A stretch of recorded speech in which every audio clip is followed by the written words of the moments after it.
لوگ مجھے کہتے ہیں بھائی ایسے تقریر بیان کرو سر جھکا کے، کفر چونکہ بڑا ڈاٹا ہے، لہذا مولی خادم سر جھکا کے کہے سب ٹھیک ہو رہا ہے۔ برما دیا بچیاں چیخن تے وہ آواز دیون ہے جی کوئی محمد بن قاسم، آواز آئے نہیں نہیں جلیاں ہوئی ہو ہون محمد بن قاسم کتے آنے۔ اب تو اسلام امن کا درس دیتا ہے، اب تو تلوار کا درس نہیں دیتا، امن کا درس دیتا ہے۔ برما دی ایڈی ایڈیاں بچیاں نو، انہاں بچیاں نے ساری زندگی ڈبل روٹی نہیں کھادی، انڈا نہیں کھادا، پابندی ہے سرکاری طور تے مسلمان بچے بچیاں طاقتور ہو جان گے، انہاں دے ادھے ادھے بدن تے کپڑے سکے ہوئے جسمن، دسو یار انہاں دا کی جرم ہے؟ ایٹم بم ہوندا تے اسی بھی کہندے برما دے مسلمانوں کو ایٹم بم ہے، امریکہ نو تاں تکلیف ہوئی۔ ایڈیاں ایڈیاں بچیاں سکے، پہلے انہاں نو لتاں مار دین انہاں دے فوجی، پھر جدو گردیاں تے پھر اتنے ترپ ترپ کے انہاں دیاں جانا، پھر مسلمان عورتاں دے پستان کٹ کے کباب بنا کے وہ کھاندے۔ ایک واری تو چیخ دیاں ہونیاں کہ محمود غزنوی دے گھوڑے سو گئے، صلاح الدین ایوبی نہیں آنا، شہاب الدین محمد غوری حافظ بن کے حکمران نہیں بننا۔ شام دیاں بچیاں لکھ دیتا دیوارہ تے دوبارہ عمر نہیں آنا۔ اے میں گل کرنا جڑا میرا جرم ہے، میں قوم نو اے کہنا اٹھو اٹھو اسی بدلہ لینا ہے، اٹھو اسی جناب حضور دے خاکے بنایا اسی بدلہ لینا ہے، اٹھو جناب بچیاں برما دیاں چیخیاں اسی انہاں دی چیخاں دی آواز سننی، اٹھو شام دیاں بچیاں چیخ چیخ کے مر گئیاں، اٹھو چلیے۔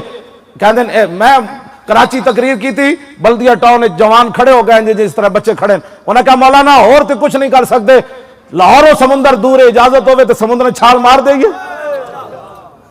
اے میرا جرم ہے، ہاں جی کوئی چونکہ ایسے تھا تو چونکہ ایسے تھا، چوں نہ اسلام نہیں پھیلیا، اسلام اینج پھیلیا جی میں گل کر رہا، بسم اللہ الرحمن الرحیم اینج اسلام پھیلیا۔ من خالد ابن الولید الى رستم ومیران وملع فارس والسلام على من اتبع الهدى اما بعد فإنا ندعوكم الى الاسلام فإن ابيتم واتوا الجزية عيدا وانتم صاغرون فإن ابيتم انما قوما يحبون الموت كما يحب الآدم الخمر۔ یہ اسلام پھیلا جی، اسلام تو کسی کو کہتے ہی کچھ نہیں۔ میں کہا پھر 10 حضور بدر کیوں تشریف لے گئے؟ کیسی اسلام کی تشریح ہے جناب؟ میں ہن خود پھر حضور نے اپنی بعثت دا مقصد خود بیان فرمایا تاکہ تسی میرے تے گئے کہ مولی ہمیں جلال چاہ گیا۔ عن محمد ابن جبیر ابن مطعم عن ابیہ قال قال رسول اللہ صلی اللہ تعالی علیہ وسلم ان لی اصبعان انا محمد وانا احمد وانا الماحی الذی یمحو اللہ بی الکفر وانا الحاشر الذی یحشر الناس علی قدمی وانا العاقب والعاقب الذی لیس بعدہ نبی۔ حضور نے اپنی آمد کا مقصد خود بیان فرمایا، فرمایا مجھے اللہ نے کئی نام عطا فرمائے، فرمایا میں محمد بھی ہوں، میں احمد بھی ہوں، خبردار کوئی مرزائیوں کو احمدی کہے، احمدی ہم ہیں۔ حضور کا نام وہ کیسے چڑھا سکتے ہیں؟ ہاں وہ مرزائی ہیں، وہ دجال ہیں، وہ کافر ہیں، وہ بے باک ہیں، وہ مرتد ہیں، وہ کذاب ہیں۔ احمدی نہیں، احمدی مسلمان ہیں، کیونکہ حضور نے اپنا نام احمد خود بیان فرمایا۔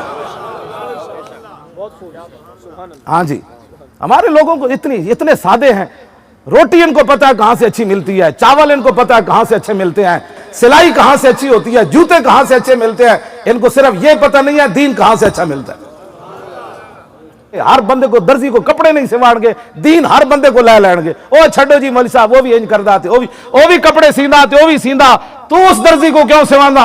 آخر کوئی وجہ تے ہے نا جھلیا، تینوں یہ نہیں پتا دین کتھوں اچھا ملدا؟ اور داتا علی حجویری دی چوکھٹ تو ملدا، اور سلطان الہند دربار چو ملدا، اور مجدد انفسانی دی بارگاہ چو ملدا، اور اعلیٰ حضرت بریلوی دی درگاہ تو ملدا، اور پیر میرے علی شاہ کو ملدا۔